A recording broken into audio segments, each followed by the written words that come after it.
Vamos que vamos, começando por Sequoia Logística SEQL3, fundação tem 11, mais ou menos 10 anos, market cap de quase 3 bilhões e serviços diversos, e atua no setor de logística. Então emprega o uso de tecnologia em seu serviço e é líder no Brasil considerando o número de entregas realizadas do e-commerce. Então uma empresa do setor de logística, depois a gente vai tentar até mudar aqui, já abriu no novo mercado, tag along 100% e um bom free float, mas isso aqui pode mudar depois no futuro por causa do IPO, às vezes fica um pouco distorcido. Olha quem está aqui, né? Itaúzinho. Quem compra Itaú indiretamente está comprando isso aqui também. Em termos de IPO, fez IPO mais ou menos a R$ 12. Aqui está com um pequeno errinho na nossa API, depois eles vão ajustar. Mas fez a 12, está mais ou menos 21 agora, então subiu bastante. Né? Em termos de negócios, já está aí com na média 2.000 negócios por dia, então tá tranquilo. Em termos de balanço, não chama muita atenção, né? Vários prejuízos e também patrimônio líquido negativo agora no terceiro trimestre de 2020, mas esse setor de logística é muito complicado de análise, tem muitas distorções, então acaba distorcendo um pouco essa análise um pouco mais superficial. Vamos tentar dar uma olhada nos balanços depois para entender melhor como que ela funciona, porque olhando aqui, obviamente dívida alta, caixa muito baixa, não distribui dividendo, prejuízo, patrimônio líquido negativo, então já é uma análise um pouco mais complicada. Então vamos ver o que ela faz. A Sequoia, ela é uma empresa de tecnologia, de logística, que emprega o uso de tecnologia nos seus serviços e é líder no Brasil dentre as empresas privadas, considerando o número de entregas realizadas no mercado de e-commerce. Então o principal foco dela é no mercado de e-commerce, é da onde vem a maior parte da receita também. Então atuamos no espectro completo, serviços tanto de transporte quanto de logística, com foco na realização de entregas expressas e soluções de logística reversa para o e-commerce. Aí desenvolvemos plataforma tecnológica, blá blá blá e tal. É asset light, então não tem muitos ativos, tem uma estrutura bem enxuta. E além disso, em relação às soluções de entrega expressa, prestamos uma gama completa de serviços de transporte, logística de valor agregado, incluindo serviços de entrega last mile a consumidores finais. Então também tem B2C, não é só B2B. Serviço de carga fracionada, LTL, que consiste em serviços de transporte que utilizam capacidade parcial do veículo, e serviço de carga completa, FTL, que consistem em serviços de transporte que utilizam capacidade total do veículo. Então pode ser um caminhão, no caso com a meia lotação, seria no caso o LTL, e o FTL seria um caminhão totalmente lotado com a máxima carga possível. Então tem esses dois tipos de serviço que ela presta. Logística interna também, armazenamento, manuseio, separação, embalagem, expedição. Então ela tem galpões que fazem todo esse processo aí internamente. Nosso modelo de negócio com estrutura enxuta, na qual 98% da nossa frota de veículos e estruturas são terceirizados. Por isso que ela não detém, como ela não detém os veículos, ela acaba não tendo um patrimônio muito alto.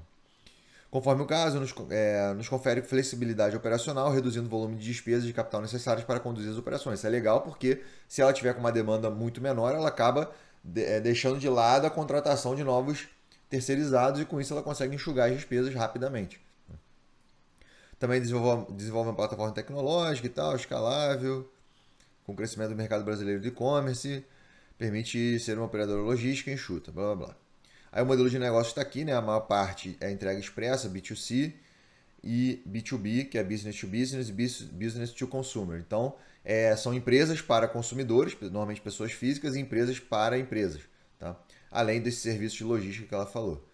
Então tem lá o transporte B2C, conforme o principal são as entregas de e-commerce, que quando você entra num site, por exemplo, da Americanas.com, Magazine Luiza, você compra alguma coisa, tem toda a logística por trás dessa entrega. E a Sequoia trabalha com esse tipo de serviço.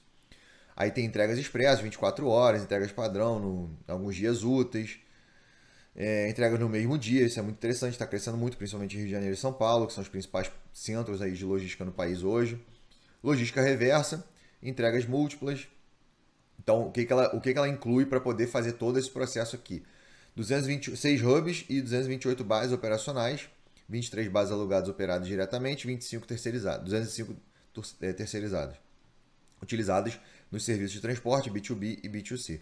47 veículos monitorados dedicados à coleta e transferência e 4.468 veículos terceirizados. Então, é uma empresa bem grande, né? Então, depois a gente vai dar uma olhadinha aqui em termos de receita, ó, quase mais de 500 milhões de receita em 2019 e 2020 já está aí também superando os 500 milhões de novo. Então, É bem grande a quantidade de serviços que ela presta.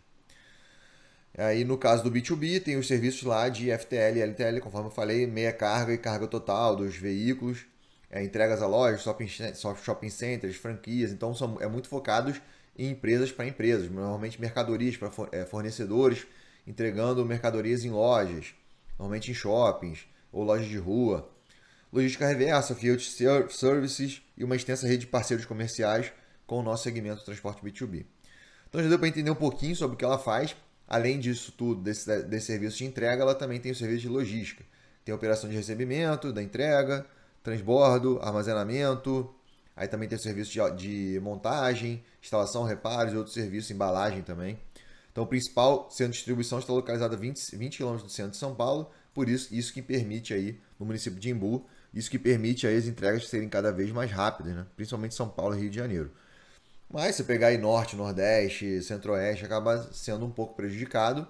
Mas assim, começa normalmente essas entregas mais rápidas nas cidades mais próximas da região sudeste, São Paulo, Rio, que são as principais, né, as maiores, onde está a maior demanda.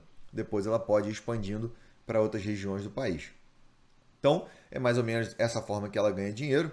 Vamos ver, já entendemos um pouquinho como ela ganha. Vamos ver uma apresentação aqui rapidinha dela. Então aqui, ó, redefinindo a entrega expressa no Brasil. Então ela está atuando forte aí nessa questão da entrega expressa no Brasil, que tende a crescer muito, porque qual a diferença de você comprar na Americanas ou na Magazine Luiza se o preço é o mesmo? Muitas vezes o que vai definir é a entrega. E muitas vezes tem lá 10, 20, 30 reais de diferença ou até 50 reais de diferença para você receber no mesmo dia ou no dia seguinte, e muitas pessoas acabam pagando. Eu mesmo tento sempre priorizar as compras no Mercado Livre com aquela entrega full, não sei se você já viu, que ela normalmente entrega no dia seguinte ou às vezes no mesmo dia. Então é muito interessante. O Mercado Livre conseguiu fazer esse esquema de logística aqui no Brasil e tem algumas outras empresas também que já estão conseguindo. Então a Sequoia é líder aí nesse logística habilitada por tecnologia e tal. Asset Light, já falei isso tudo. Servindo 8 das 10 maiores empresas de e-commerce do Brasil. Então, vamos ver se ela fala aqui, ó, de acordo com o Euromonitor. Então, essa é a fonte de dado que ela usou lá. Então, receita aí de... Deixa eu ver quando ela pegou. Valores... Ah, tá. Pegando os valores de 2020, deu quase 1 bilhão de receita aí. Um ROIC normalmente é uma boa medida aí para essas empresas. Aí, ó, 16% de participação nas entregas de e-commerce no Brasil. Então, tem um bom market share aí. Né? 1,4 milhões de entregas no mesmo dia por ano. 30 milhões de entregas porta a porta. 92% de cobertura do PIB do Brasil em 48 horas. 95% de SLA. É uma medida que indica a eficiência da companhia no atendimento aos seus clientes. E 9% de margem EBITDA ajustada. Então, é uma margem baixa, mas por uma empresa desse porte, é muito boa. Né? Aqui está falando um pouquinho do histórico dela. Então, 2010 foi a fundação. Aí teve várias injeções de capitais ao longo do tempo, onde ela foi comprando outras empresas que foram agregando ao portfólio. Então, operadora de logística de moda, aquisição da Lynx Fast Fashion, no segmento de moda e casa, grandes empresas no segmento de cosméticos, marketplace no segmento de bens de consumo, aquisição da Nalog, aquisição da TA, alavancando a proposta de valor do LTL, aquisição da Direcional Logística e novos clientes. Aí ela fez o IPO também em 2020. Aqui me falando, ó, criando uma plataforma única de tecnologia, blá blá blá. Aqui me falando o percentual da receita dela, então quase metade da receita vem dessa entrega expressa para os e-commerce. Então, grande parte da receita dela vem do e-commerce. Isso aqui é um dos principais pontos que você tem que analisar. Soluções de negócio B2B vem quase 40% da receita. E as soluções de logística, lá, o armazenamento, embalagem e tal, e afins, só 13% da receita. Então, o grosso mesmo são as entregas, tanto para B2C quanto para B2B. Beleza? Alguém falando a base de clientes, altamente diversificada, anos de relacionamento, semi-client sales, então vem aumentando aí também as vendas para os mesmos clientes. Despesas com logística, é interessante ver que o Brasil está entre os maiores, mas ela vem fazendo aí um bom trabalho aí nesse segmento. Né? Crescimento do mercado de logística. Ia crescer muito ainda, né? Porque assim, cara, que logística no Brasil é triste ainda, né? Nem se compara por exemplo, ao que tem nos Estados Unidos e em grandes países. Então ainda tem muito, muito para crescer. Muita gente considera aí que vai ser o setor mais promissor nos próximos anos, conforme o país evolui. Aqui algumas características dela como líder, né? Tecnologia proprietária, atendimento ao grande e crescente mercado de e-commerce, uma área de entrega expressa em todo o país, equipe de gestão experiente, crescimento expressivo, com asset light, isso é importante também para não aumentar muito as despesas. Aqui tem mostrando ó, 92% do PIB em até 48 horas, então ela consegue com esses centros aqui ó, atender a região centro-oeste, região norte, nordeste, região norte na verdade ela não atende, mas região nordeste, sul, sudeste ela consegue com altíssima velocidade. Então, rota primária, 500K, rota secundária e tal. Blá, blá. Bases próprias, 47 operacionais, centro de distribuição tem 11, 53 bases exclusivas e 294 bases compartilhadas. CDs principais estão na região sudeste, outros CDs. E ela também atende um pouco aqui a região norte. Hubs, né? Tem alguns hubs aqui. Mas não atende em 48 horas a região norte. Não tem problema, mas pelo menos ela atende grande parte do país com extrema rapidez. Aumento do e-commerce nacional, vem mostrando, né, os pedidos e tal. B2C e B2B, quantidade de pedidos. Ecossistema operacional em evolução. Aumenta a participação no Nordeste, é importante porque tem muita a crescer ainda essa questão de logística no Nordeste e Norte. 310 entregas por minuto, mais de 5 mil funcionários. Então é uma empresa que depende muito de funcionário. 260 mil de ABL, 7.400 novos motoristas. Então, bizarro, né? Quase 30 milhões de pedidos entregues. A infraestrutura aqui, falando um pouquinho, né? Lá em São Paulo, para variar, preparação da Black Friday, carros transferentes, carros last mile. Então, quanto mais rápido, né? Melhor. Falando um pouco dos destaques do terceiro trimestre, foi o último trimestre divulgado. E aí a receita aumentou 131%. O same-client sales, mais 53%. Margem bruta também na casa dos 20%. E margem do EBITDA na casa dos 10%. Lucro líquido ajustado, 13%. E ROIC de 34%. Então a evolução da receita está cada vez maior. Evolução da receita bruta por período aqui. Ó. Então quanto mais clientes ela tem, maior ela tende a crescer a receita, né? No caso dos e-commerce aí. Então quanto mais e-commerce ela atender, mais ela tende a crescer a receita. Evolução da receita bruta. Lucro bruto, EBITDA ajustado. O ROIC, para quem quiser, uma dívida líquida aí sempre no talo, então ela tem historicamente uma dívida líquida alta, tem que aceitar aqui, ó, fundamento a gente vê. Aqui o que ela falou lá na questão do histórico de aquisições, né?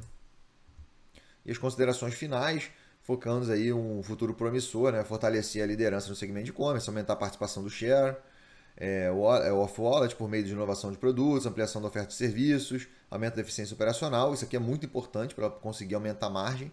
Então, quanto mais ela fizer a gestão com maestria lá do operacional dela, de toda essa logística por trás, maior vai ser a margem. Eu acredito que ela não vai conseguir aumentar muito isso aqui, mas dependendo da receita, digamos que ela já chegue numa receita de 1 bilhão, por exemplo, em 2020. Cara, se ela melhorar 1% de margem operacional, já é aí, em vez dela ter 20%, ao invés dela ter, sei lá, 10% de EBITDA, ela aumentar para 11%. Já são 1% de 1 bilhão, 10 milhões aí, né? Já é bastante coisa aí para ela poder lucrar, né?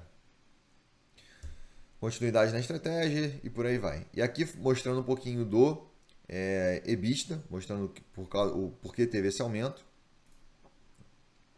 O EBITDA ajustado totalizou no acumulado um aumento de 70%, em comparação impulsionado principalmente pelo aumento da receita líquida e redução relativa dos custos de serviços prestados, conforme já mencionado acima. Tem alguns itens não recorrentes. Vamos ver aqui a receita que ele está falando, porque aumentou bastante, né?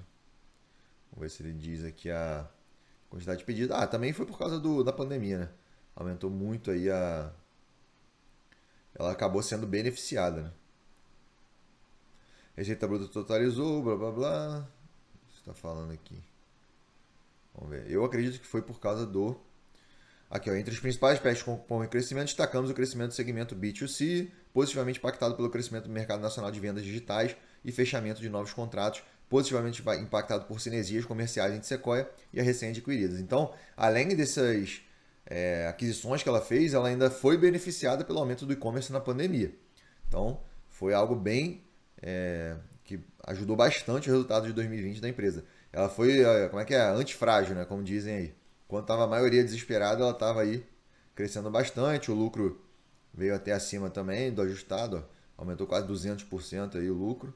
Mas são aqueles lucrinhos, né? Receita lá de 200 milhões para um lucro de 10. Vamos ver aqui no trimestral. Quase 300 milhões de receita para um lucro de 7. Então, vai muito dinheiro embora no meio do caminho. Para você investir, tem que aceitar, né?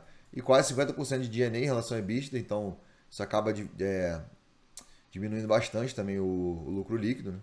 Por ela ser asset light, eu não entendi muito bem por causa dessa depreciação e amortização. Tipo, vamos ver se ela fala aqui o motivo, né? Gastos relacionados, trabalho remoto e despesas com projeto de aquisição e integração. Então, provavelmente foi isso aí, né? A amortização aí das aquisições que ela fez. Então, por isso que a D&A fica alta e acaba distorcendo o lucro líquido. Então, olhando assim de uma forma geral, eu achei uma empresa muito interessante, que tem muito potencial de crescimento pela frente, mas com balanços bastante distorcidos, principalmente por causa de D&A e uma margem bruta muito baixa. Então, assim, eu não gosto muito de margens muito baixas assim, olhando no histórico que margem 1%, 3% a líquida, mas olhando a margem EBITDA, um pouquinho melhor, já fica na casa aí dos 10, 11%, já melhora um pouco, tá? Mas a dívida assim um pouco alta, na minha opinião, historicamente falando, tem que aceitar. Geração de caixa bem mais ou menos, mas historicamente sempre é aumentando a dívida, eu não gosto muito disso. E poucos balanços para a gente analisar, então não tem como formar uma opinião direita da empresa com esses dados, mas de qualquer forma dá para ver que ela está sendo bastante impactada no momento pelas aquisições e, e foi beneficiada em termos de receita por causa da pandemia e o crescimento do e-commerce. Tô olhando assim os dados, cara, eu vou dar uma com prejuízo aí, né? E executivos quase 10 milhões de lucro, quase a mesma coisa que a VEG, né? Falar nada. Mas, em termos de geração de valor para o acionista, eu ainda não estou vendo tanta geração de valor assim, né? Tem que esperar mais um pouco. No momento que estou gravando esse vídeo, o último trimestre está com patrimônio líquido negativo, então não é um dado muito bom. Então, eu vou dar uma nota ruim para os dados que eu tenho até o momento. Em termos da empresa, eu gostei bastante da perspectiva futura dela, mas em termos de resultado é complicado, né? Você vai ter que ficar analisando aqui o release, o lucro líquido ajustado, tirando aí essas amortizações, ó, aqui, ó, que é por causa das aquisições, e aí vai ter que ficar sempre ajustando em relação a isso. Mas o problema é isso, né? Aí fica esses prejuízos entrando para o patrimônio líquido, negativando, depois ela não vai poder distribuir dividendo porque tem prejuízo acumulado e acaba distorcendo toda a análise, né? Então, no momento, eu ainda acho que tem muito pouco dado para a gente analisar e esses prejuízos não estão legais até o momento, né? Eu preferia ter um histórico maior da empresa para analisar. Achei uma margem um pouquinho baixa também, mas vamos ver aí como é que ela fecha 2020. Depois eu posso repensar na minha nota e tal. Qualquer coisa, depois eu deixo um comentário aqui. O pessoal até bota os comentários assim, não dura muito tempo. Não, não é assim, né? Tem muita distorção. Então, ela é uma empresa lucrativa, tirando essa distorção aí com a aquisição, depreciação e amortização, porque normalmente isso aí beneficia também ela, porque ela acaba pagando menos impostos, depreciando, né? E ela é obrigada também a amortizar lá o ágio de aquisição. Mas assim, eu acho que falta um pouquinho de dados aqui a mais para a gente poder tirar conclusões melhores, beleza? Então, fica aí minha contribuição. No momento, eu ainda acho que tem muito aí a mostrar o que veio, muita promessa e pouco resultado até o momento. Beleza? E aí, pessoal, o que vocês acharam aí de Sequoia? Coloca as dúvidas aí enquanto eu bebo uma água.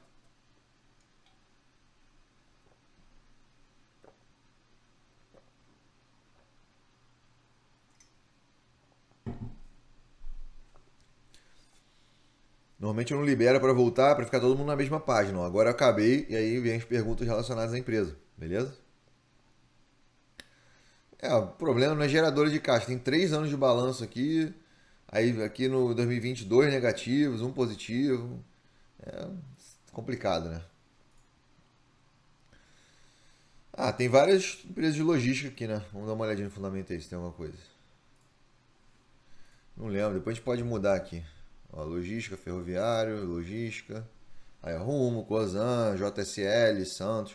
Algumas focadas mais em ferroviário, outras em portuário, outra ferroviário.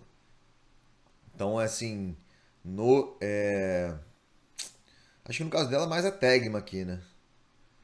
Talvez a JSL também. Acho que Rumo e essas outras não concorrem diretamente. Eu acho. Mas eu não é um setor que me interessa muito. Então eu não consigo dizer assim. PL, não faço ideia. A Log parece interessante. Será que eu já fiz vídeo da Log? Não lembro. Deixa eu ver aqui. Já fiz aqui. Mas não lembro se está completo, né? Não está completo. Mas tem bons dados a Log, né? Melhores, tem dados melhores que essas aí.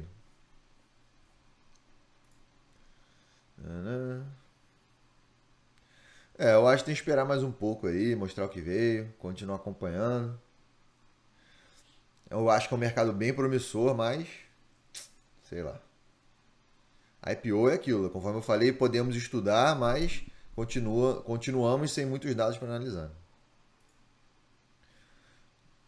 O Grupo Soma já tem análise. Se tiver mais nenhuma dúvida, vamos para a próxima. A Amazon, na verdade, já começou a procurar parceiros para poder melhorar a logística dela aqui no Brasil. Ela começou a oferecer aí algumas parcerias, e inclusive para pessoas físicas mesmo que querem entregar os seus produtos. Então, além dessas empresas um pouco menores aí, pode ser até com a Sequoia mesmo, né? Varia, né? Porque a Sequoia já tem uma boa estrutura para poder entregar rapidamente. Se a Amazon conseguir fazer uma parceria, já é mais um cliente, né? Dependendo da localização, né? Por exemplo, a Amazon pode fechar para ela entregar só na região sudeste, por exemplo. Então ela fica responsável ali pelas entregas no mesmo dia ou no dia seguinte que a Amazon consiga vender, que a Amazon queira fazer. E aquelas no norte, nordeste, centro-oeste, ela pode escolher outras parceiras mais próximas lá.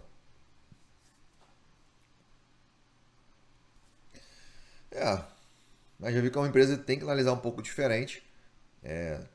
Depreciação, amortização. No futuro a gente vai até colocar um indicador aqui no Fundamentei, né? DNA sobre EBITDA, para poder verificar essas empresas que têm muita distorção em relação a isso.